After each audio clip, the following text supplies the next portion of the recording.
So Bill, you won a StateScoop 50 award last night for your cloud migration project. What's the latest on that project? How are things going? And what is it setting up for the future? Yeah, I really appreciate that. We're very excited about our cloud migration journey. And as you said, we're just finishing up our initial large-scale migration. We've done a 100% assessment of all of the assets in the state inventory. The bulk we've moved up to the cloud already. We've also identified a small subset that needs some additional work before we can get it to the cloud, as well as a smaller subset that is going to be staying on premise for various business and responsive reasons. So we're very excited about where we're at right now in terms of our ability to plan the ultimate path forward, the complete journey. But it's been really exciting, a lot of hard work on our team and our vendor partners' teams in order to make that happen. And I'm probably most excited about the fact that we've done it on schedule, we've done it on budget, under budget a little bit, and we've done it without any interruptions to citizen services, which has been really exciting. So, I mean, let's backtrack just a little bit, because when you talk about a cloud migration project, you talk about an inventory at that scale. I mean, what went into that? How did you get that done? I'm sure there are a bunch of your colleagues here who wish they could do 100% inventory. Sure. Really, it boiled down to a real commitment from our executive branch and our governor saying that he really wanted to get this done, and we were going to be moving full scale towards it. And so that really aligned the effort across the state government. We're a federated system, so we had incredible interaction with our state agencies across the state. But it was just a lot of hard work for folks to go through and analyze all of those legacy systems, as well as all the other more modern systems that are in our environment. So I'd like to say there's a secret sauce to it.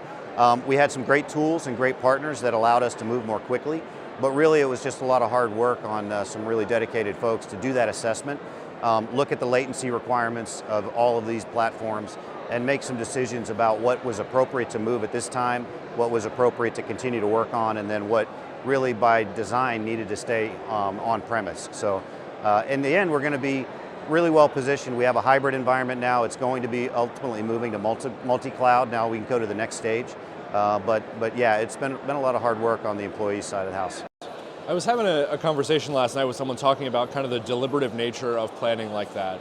One step at a time, not trying to do everything all at once. How did you communicate that to your team?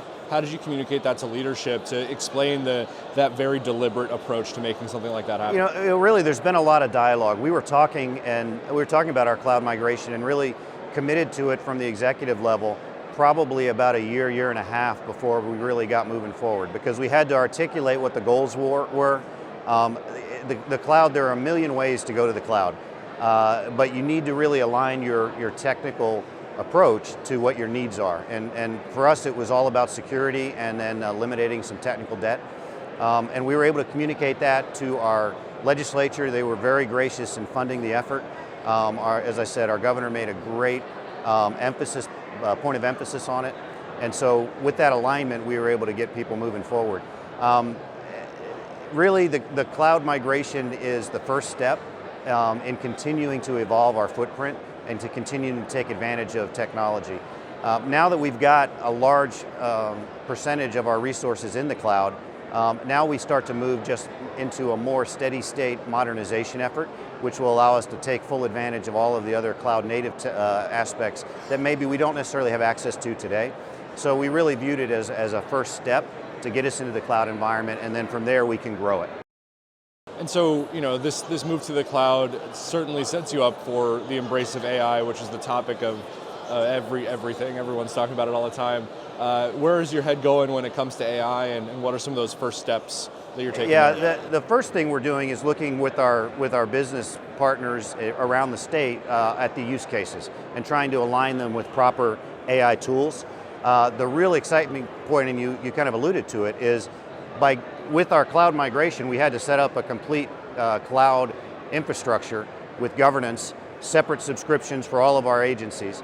And because we are set up in that manner, and our cloud provider has all of the open AI tools that exist today, available today in our subscriptions, it's just a matter of putting our teams with some partners that have experience with those tools, and we are positioned to start building AI services today. We've got several proofs of concept underway, and I'm really excited at our ability to responsibly move forward quickly as we start that AI journey.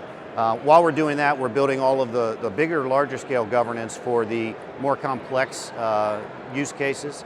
And so I think we're going to be in a good position to increase our maturity very quickly and provide good, responsible AI tools pretty rapidly to our citizenry. Nice. Lastly, so we're somehow almost almost halfway through 2024. Next time I see you will be late September, early October. What do you hope to have gotten done between now and then? What's your goal for the next 6 months or so? So, on a couple different fronts. Within our cloud environment, I hope that we've not only completed, we're about 30 days away from completing our first large-scale migration. We're going to be moving into our next migration exercise with one of our other primary partners. So we'll be moving into another public cloud environment and creating a true multi-cloud environment. And then on the artificial intelligence side of the house, I expect our policy will be pretty complete. We'll also have a number of use cases that have moved into production. We've got a couple production use cases today, but I think that number will significantly increase by that time. And so it'll be an exciting time to be able to report back on how we've been doing.